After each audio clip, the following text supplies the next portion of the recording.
கழிந்து புதியன புகுதல் தான் போகி. அன்னைக்கு நம்ம ஒவ்வொருத்தவங்க வீட்லயுமே இருக்கக்கூடிய தேவையில்லாத பொருட்களை அப்புறப்படுத்தி நம்ம எரிப்போம். மார்கழி மாதத்தோட கடைசி நாளை தான் நம்ம போகி பண்டிகையா கொண்டாடுறோம். அந்த காலத்துல நம்ம சின்ன வயசுல இருக்கும் போதெல்லாம் பார்த்திருப்போம், பொங்கலுக்கு நாள், அதாவது போகி பண்டிகை அன்னைக்கு தான் வீடை எல்லாத்தையுமே சுத்தம் பண்ணி வருஷம் வீடு ஃபுல்லா வெள்ளை அடிப்பாங்க. இப்படி ஒவ்வொரு வருஷமுமே வரக்கூடிய பொங்கல் விழாவை வெகு விமரிசையா கொண்டாடுவாங்க.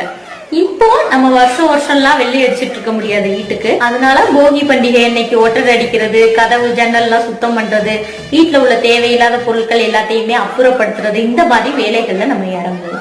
நாம எப்படி வீட்டுல இருக்கக்கூடிய தேவையில்லாத பொருட்களை அப்புறப்படுத்துறோமோ அதே மாதிரி நம்ம ஒவ்வொருத்தவங்க மனசுல இருக்கக்கூடிய கெட்ட விஷயங்களை எல்லாத்தையுமே நீக்கினாதான் பொங்கல் பண்டிகைய மகிழ்ச்சியா கொண்டாடும்.